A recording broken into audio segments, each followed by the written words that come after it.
Hallelujah. प्रभु का धन्यवाद, परमेश्वर की स्तुति करते हैं प्रियो। परमेश्वर का धन्यवाद हर एक बात के लिए। और परमेश्वर ने एक बार फिर सौभाग्य दिया आप लोगों से बातचीत करने का और परमेश्वर के वचन के ऊपर मनन करने का।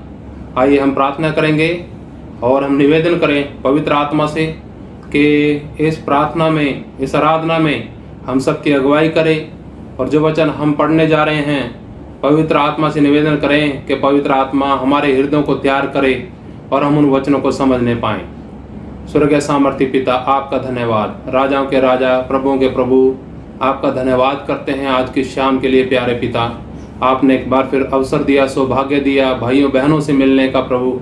और जो वचन हम पढ़ते हैं इधर, प्यारे परमेश्वर, आपके दास और दासियां जो वचन सुनते हैं आज की शाम, उनके मनों को अपने वचन के लिए तैयार करें प्रभु। और आपका वचन उनके जीवनों में पाया जाए, आपकी बातें पाई जाए पिता। प्रभु जी, जो विश्वास आपके ऊपर करते हैं लोग, व्यवहार भी आपके जो विश्वास डाला प्रभु, आपने उसके अनुसार होने पाए। धन्यवाद पिता, सब कुछ आपके हाथ में सौंपते हैं। धन्यवाद के साथ प्रार्थना यीशु मसीह के नाम से मांगते हैं। हालेलुया। प्रभु का धन्यवाद। आइए प्रियो, वचन में जाने से पहले एक भजन गाएंगे। भजन के द्वारा प्रभु की आराधना करें। और ये भजन हो सकता है ज्यादातर लोग जानते होंगे, पर कुछ लोग नहीं जानते होंगे, वो भी सीख सकते हैं। गुनाह की सजा जहन्नम, यानी पाप की सजा नरक है। गुनाह की सजा जहन्नम, जहन्नम। ऐ गुनहगार तू समझ ले, ये चीजें सारी फानी हैं, यानी ये सारी चीजें नासवान हैं। अनदेखी चीजें अवधि हैं। जो चीजें नहीं दिखती वो अनंत काल तक रहने वाली हैं। ऐसा भजन है। यीशु राजा आएगा, बहुत जल्दी आएगा, आसमान पर ले जाने को हमको। हालेलुया। अपने आप को तैयार करें। प्रभु का धन्यवाद। आइए इस भजन को गाएंगे। हमारे आराधना की जो गीत है, आत्मिक गीत की किताब है, उसके अंदर 83 नंबर भजन है ये। गुनाह की सजा जहन्नम, जहन्नम, गुनाह की सजा जहन्नम, जहन्नम, गुनाह की सजा जहन्नम, जहन्नम। ऐ गुनहगार तू समझ ले, ये चीजें सारी फानी है, फानी है। ये चीजें सारी फानी है, फानी है। ये चीजें सारी फानी है, फानी है। अनदेखी चीजें अवधि है। यीशु राजा आएगा, बहुत जल्दी आएगा, आसमान पर ले जाने को हमको। यीशु राजा आएगा, बहुत जल्दी आएगा, आसमान पर ले जाने को हमको।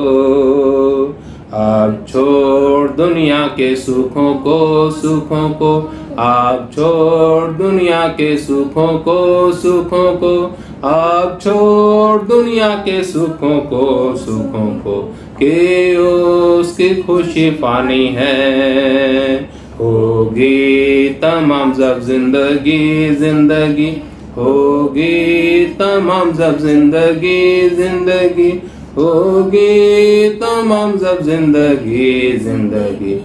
कोई कोड़ी साथ न जाएगी। यीशु राजा आएगा, बहुत जल्दी आएगा, आसमान पर ले जाने को हमको। यीशु राजा आएगा, बहुत जल्दी आएगा, आसमान पर ले जाने को हमको। यीशु के खून के चश्मे को, चश्मे को। यीशु के खून के चश्मे को, चश्मे को। यीशु के खून के चश्मे को, चश्मे को। देख बहता कैलवरी से है। गुनाह सब होंगे तेरे दूर, तेरे दूर। गुनाह सब होंगे तेरे दूर, तेरे दूर। गुनाह सब होंगे तेरे दूर, तेरे। उसमें गोता लगाने से यीशु राजा आएगा, बहुत जल्दी आएगा, आसमान पर ले जाने को हमको। यीशु राजा आएगा, बहुत जल्दी आएगा, आसमान पर ले जाने को हमको। मैं तो था बहुत गुनहगार गुनहगार, मैं तो था बहुत गुनहगार गुनहगार, मैं तो था बहुत गुनहगार गुनहगार। यीशु ने मुझको किया साफ, क्यों नहीं आता उसके पास, उसके पास क्यों नहीं आता उसके पास, उसके पास क्यों नहीं आता उसके पास, उसके पास, ताकि तू भी हो बिल्कुल साफ। यीशु राजा आएगा, बहुत जल्दी आएगा, आसमान पर ले जाने को हमको।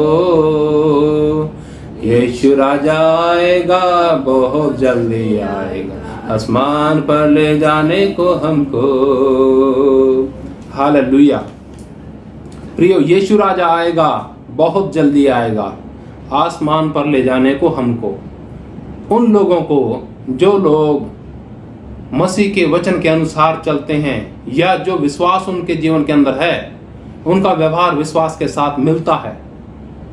प्रभु का धन्यवाद। आइए प्रियो, आज हम एक विषय लिया है, उसके ऊपर चर्चा करेंगे प्रभु के वचन से, और वो विषय है सेवकों का जीवन। ऐसा कह सकते हैं झूठे भविष्यद्वक्ता या झूठे सेवक, उसके विषय में बहुत कम लोग बातचीत करते हैं, परंतु आज प्रभु के आत्मा ने थोड़ा अगुवाई किया कि इसके विषय में भी हम चर्चा करें। आइए हम प्रभु के वचन में चलेंगे, और सबसे पहले पढ़ेंगे हम गलातियों की पत्री, उसका 3 अध्याय और उसका 3रा वचन। यहां पर हम पढ़ते हैं, यहां पर ऐसा लिखा है, प्रियो, क्या तुम ऐसे निर्बुद्धि हो गए हो कि आत्मा की रीति पर आरंभ करके अब शरीर की रीति पर अंत करोगे।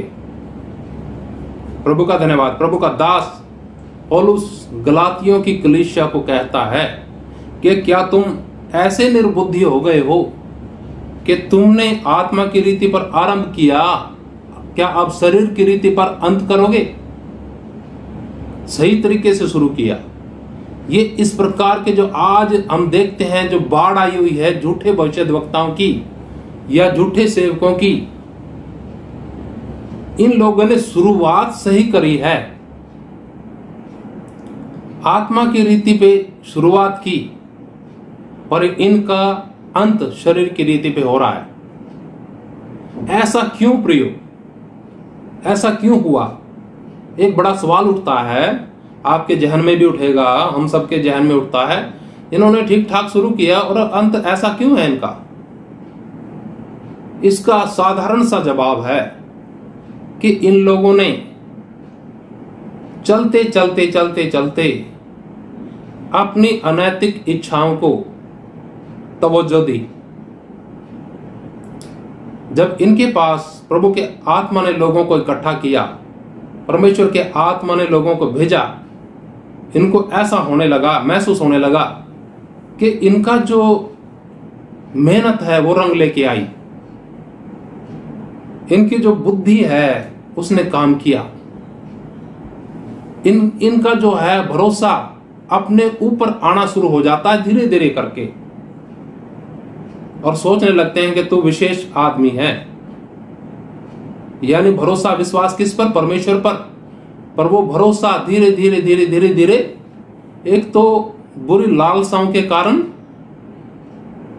क्या होता है, परमेश्वर से हटता है, और दूसरा घमंड आना शुरू हो जाता है।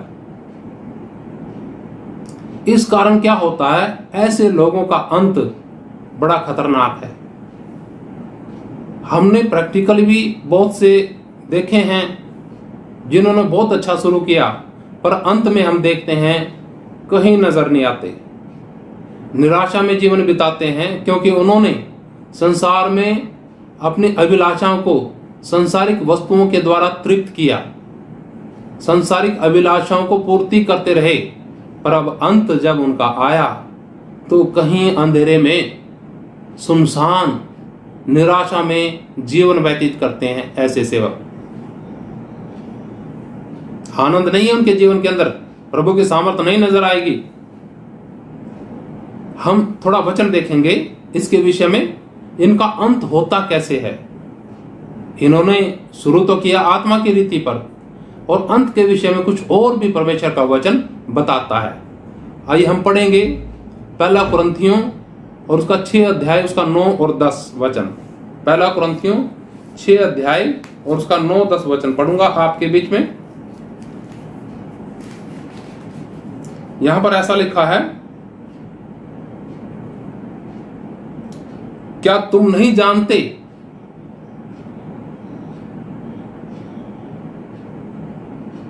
कि अन्यायी लोग परमेश्वर के राज के वारिस ना होंगे? क्या तुम नहीं जानते कि अन्यायी लोग परमेश्वर के राज के वारिस ना होंगे? आगे, धोखा ना खाओ, ना वेश्यागामी, ना मूर्ति पूजक, ना परिस्त्रीगामी, ना लुच्चे, ना पुरुषगामी, ना चोर, ना लोभी, ना पियक्कड़, ना गाली देने वाले, ना अंधेर करने वाले परमेश्वर के राज के वारिस होंगे। बहुत से लोग अपने आप को बड़ी ऊंची पदवी में उन्होंने लेके चले गए ताकि लोग उनका मान सम्मान करें और लोग उनकी तरफ खींचे चले आए। पर प्रियो, परमेश्वर के राज में ऐसे लोगों का कोई स्थान ना होगा। प्रभु का वचन कहता है, विश्वास जो है परमेश्वर से ऐसे लोगों का हट जाता है। जब अपनी जीवन की अनैतिक बुरी इच्छाओं में जीवन व्यतीत करेंगे ऐसे लोग, तो प्रियो, जो समर्पण है परमेश्वर के लिए, परमेश्वर की सेवा के लिए, वो भी जाता रहेगा। परमेश्वर का साथ जो प्रेम है, परमेश्वर के साथ जो प्रेम है, वो भी समाप्त हो जाएगा, क्योंकि फिर शरीर का प्रेम आ गया ना। जब ये सारी घटनाएं घटेंगी, सारी बातें होंगी, तो ऐसे लोगों का परमेश्वर के राज में क्या स्थान? जो लोग ऐसी ऐसी चीजों को क्या करते हैं, स्वयं भले ही ना करते हो, मैं कहता हूं अगर सहते भी हैं उन चीजों को, उनके लिए उल्हाड़ा भी नहीं देते, वो लोग भी खतरनाक स्टेज में पहुंच जाएंगे। हम ऐसा नहीं कह सकते कहा ना मैंने तो कुछ नहीं किया, मैंने कुछ नहीं किया, मैंने कुछ नहीं किया। पर आपकी नजरों के सामने बहुत से लोग ऐसे हैं आपकी कलीसियाओं के अंदर या आपके संपर्क में, आपके मित्र प्यारे, आप उनको सहन करते हैं, कोई बात नहीं, ऐसा कहते हैं कई लोग, कोई बात नहीं, जो करेगा सो भरेगा। पर भाइयों, वो आत्मा परमेश्वर ने आपको क्यों दी? इसलिए दी ताकि आप उनका परमेश्वर के वचन से पालन पोषण कर सको, चेतावनी दे सको, समझा सको, सुधार सको। अगर ऐसा कहेंगे कि जो करेगा सो भरेगा, आप परमेश्वर के हाथ से छूट नहीं सकते। उनके लहू का दोष आपके ऊपर आएगा और परमेश्वर आपसे एक एक आत्मा का हिसाब ले लेगा। इसलिए कम से कम आपको आजाद हो जाना चाहिए ऐसे लोगों को आगाह करके जो इन कामों में लिप्त हैं, और आपने भी उन कामों से बचना है। पर हम देख रहे हैं विशेष करके ऐसे लोगों के विषय में जो आत्मा से शुरू करते हैं, आत्मा की रीति पर शुरू करते हैं, पर उनका अंत शरीर की रीति पर होता है। ऐसे लोग परमेश्वर के राज से वंचित हो जाएंगे। कितना बड़ा दंड है, कितनी बड़ी सजा ऐसे लोगों के लिए प्रभु के वचन में लिखी है। और देखेंगे गलातियों की पत्री और उसका 5 अध्याय 19 और 20 वचन आप सब जानते हैं, फिर भी हम पढ़ना चाहेंगे। इधर गलातियों की पत्री 5 अध्याय और उसका 19 और 20 वचन। यहां पर ऐसा लिखा प्रियो 19 और 20 वचन में, शरीर के काम तो प्रकट हैं, अर्थात व्यभिचार, गंदे काम, लुचपन, मूर्ति पूजा, टोना, बैर, झगड़ा, ईर्ष्या, क्रोध, विरोध, फूट, विधर्म, डाह, मतवालापन, लीला क्रीड़ा, और इनके जैसे और काम हैं। इनके विषय में मैं तुमसे पहले ही कह देता हूं, जैसा पहले कह भी चुका हूं, कि ऐसे ऐसे काम करने वाले परमेश्वर के राज के वारिस ना होंगे। प्रियो, धोखा ना खाना। हम उनके विषय में बात कर रहे हैं, आपके विषय में हम बात नहीं कर रहे। मेरा विश्वास है आप सुन रहे हैं, मन लगाकर परमेश्वर का वचन सुन रहे हैं। अगर आप भी अपने जीवनों के अंदर कुछ ऐसी बातें देखते हैं, जांचते हैं, तो अपने आप को परमेश्वर को सौंपना है, समर्पित करना अपने जीवन को, और माफी मांगना परमेश्वर से अपनी कमियों के लिए। कदाचित परमेश्वर आपको माफ करे और आपकी दया आपके ऊपर करे। प्रभु का धन्यवाद। तो प्रियो, ये लोग परमेश्वर के राज से वंचित हो जाते हैं। कौन से लोग? कहलाते तो परमेश्वर के सेवक हैं, भविष्यद्वक्ता कहलाते हैं, पर लड़ाई, मार दंगा, उल्टे काम, या साफ लिखा, बहुत सारी बातें लिखी, गंदे काम, व्यभिचार, लोचपन, मूर्ति पूजा, टोना, बैर, झगड़ा, ईर्ष्या, क्रोध, विरोध, फूट, विधर्म, डाहा, मतवालापन, और लिखा इनके ऐसे ऐसे और भी काम हैं जिनके करने वाले परमेश्वर के राज के वारिस ना होंगे। हालेलुया। एक और वचन पढ़ेंगे, इफिसियों की पत्री 5 अध्याय, उसका 5 और 6 वचन पढ़ करके समाप्ति की तरफ जाएंगे। इफिसियों की पत्री 5 अध्याय, यहां पर ऐसा लिखा है 5 अध्याय में, और उसका 5 और 6 वचन। क्या तुम नहीं जानते कि किसी व्याभिचारी या अशुद्ध जन या लोभी मनुष्य की जो मूर्ति पूजक के बराबर है? लोभी मनुष्य कैसा है? मूर्ति पूजक के बराबर है। बहुत से लोगों ने क्या कर लिया? मन लगा लिया। किससे? पैसे से। पैसा ना जाए, पैसा ना जाए, पैसे के लिए तो मैं दिन रात पसीना बहाता हूं। कोई बात नहीं प्रियो, आपने मूर्ति पूजा छोड़ी है, असल में अभी भी मूर्ति पूजा कर रहे हैं, वो दूसरे रूप में, वो लोभ के रूप में। यहां ऐसे सेवकों के बारे में लिखा है जो सेवक घमंड में जीवन व्यतीत करते हैं, जो सेवक अपनी अनैतिक इच्छाओं को पूरा करने में व्याप्त हैं, लगे पड़े हैं। ऐसे लोगों के विषय में लिखा है जिन्होंने शुरुआत तो सही की पर उनका अंत यहां हो रहा है। ऐसा लिखा साफ इधर 5 और 6 वचन में। क्या तुम नहीं जानते कि किसी व्याभिचारी या अशुद्ध मनुष्य या लोभी मनुष्य जो कि मूर्ति पूजक के बराबर है, मसीह और परमेश्वर के राज में मिरास नहीं है? ऐसे लोगों की मसीह और परमेश्वर के राज में कोई मिरास नहीं। आगे लिखा है, कोई तुम्हें व्यर्थ बातों से धोखा ना दे, क्योंकि इन्हीं कामों के कारण परमेश्वर का क्रोध आज्ञा न मानने वालों पर पड़ता है। हालेलुया। प्रभु का धन्यवाद। परमेश्वर ने आपको सौभाग्य दिया इन वचनों को सुनने का, ताकि हम शिक्षा प्राप्त कर सके, हम उस चौड़े मार्ग पे ना चलें जिन पर इन लोगों ने चलना शुरू कर दिया। जो लोग सांसारिकता में अपना जीवन व्यतीत करते हैं, सुख विलास में अपने शरीर की इच्छाओं को पूर्ति करते हुए अपने प्राण त्यागते हैं, वो लोग स्वर्ग के राज में प्रवेश, परमेश्वर के राज में प्रवेश, परमेश्वर के राज में उनकी कोई मिरास नहीं है। हालेलुया। आइए एक और वचन देखते हैं। ऐसे लोग क्या करते हैं? उनकी बुद्धि को शैतान ने इस प्रकार से पकड़ा हुआ है, मानने को तैयार नहीं होते। वो समझते ही नहीं। वो क्या सोचते हैं कि नहीं, मसीह ने सब कुछ कर लिया, मसीह ने हमारे पापों को अपने ऊपर उठा लिया। सच है ये सारी बातें, पर प्रियो, जो विश्वास आपका है यीशु मसीह पर, क्या व्यवहार भी है विश्वास के अनुसार? व्यवहार तो है ही नहीं। व्यवहार भी आपके विश्वास के अनुसार होना चाहिए।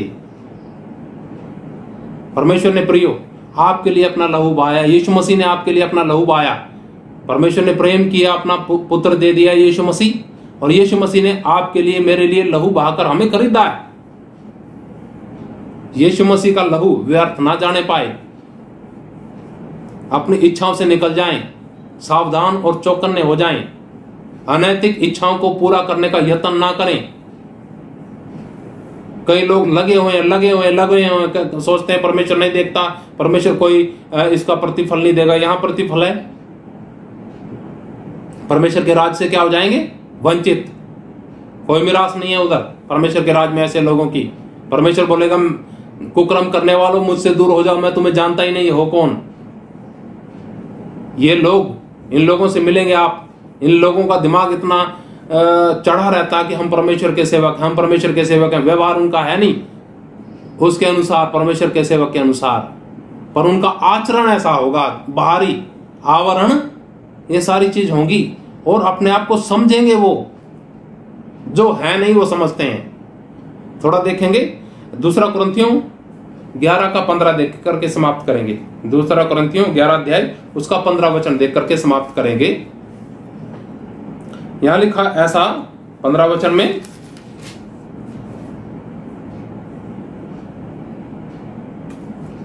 दूसरा कुरिन्थियों 11:15 यहां पर ऐसा लिखा प्रियो, इसलिए यदि उसके सेवक भी धर्म के सेवकों का सा रूप धरें तो कोई बड़ी बात नहीं। यहां लिखा इसलिए यदि उसके सेवक भी, किसके? दुष्ट के, शैतान के। उसके सेवक भी धर्म के सेवकों का सा रूप धरें, धर्म के सेवकों का सा रूप धरें तो इसमें कोई बड़ी बात नहीं है। वो एक बाहरी दिखावा है उनका, पर उनका अंत क्या होगा? यहां लिखा परंतु उनका अंत उनके कामों के अनुसार होगा। स्पष्ट है। इधर आप नहीं कह सकते, बहुत से लोग जो हो सकता प्रभु की सेवा करते हैं और अपने सोचते हैं कि हमारे विश्वास के अनुसार परमेश्वर क्या करेगा, हमारा न्याय करेगा। विश्वास के अनुसार जरूर कोई न्याय है नहीं उन लोगों का, जो उनका व्यवहार भी, जिनका व्यवहार भी विश्वास के अनुसार है, उनका कोई न्याय नहीं है। परंतु जो जिनका व्यवहार विश्वास के अनुसार नहीं है, उनका लिखा है यहां पर, परंतु उनका अंत उनके कामों के अनुसार होगा, न्याय भी उनका वैसा ही होगा। प्रभु का धन्यवाद प्रियो, परमेश्वर की स्तुति करते हैं। परमेश्वर ने सौभाग्य दिया इन वचनों को सुनने का। परमेश्वर आपको ऐसी समझ दे कि आपने आत्मा की रीति पे शुरू किया तो उसी पर बने रहिए और उसी में आपका अंत हो तो वो भला है। संसार और संसार की चीजें, संसार और शरीर का आकर्षण आपके विश्वास का संहार ना कर ले, शिकार ना कर ले। आपने चौकन्ने हो जाना है। इन दिनों में बहुत से लोग हैं, उपदेश तो करते हैं पर जीवन और व्यवहार उस उपदेश के अनुसार उनका है नहीं। विश्वास रखते हैं, विश्वास दूसरों को दिखाने के लिए, अंदर उनके विश्वास है नहीं। अंदर बुद्धि पर चला जाता है विश्वास, अंदर उनकी कौशलता पर या उनके आकर्षण पर, उनके धन पर चला जाता है। ऐसे लोगों का अंत उनके कामों के अनुसार होगा। प्रभु का धन्यवाद। परमेश्वर आप सबको समझ दे, बुद्धि दे, और परमेश्वर आपको ऐसी आशीष दे कि आप उसके खरे मार्ग पर चलते रहें। प्रभु का धन्यवाद। प्रभु आप सबको आशीष दे। मारनाथा। जय मसीह की।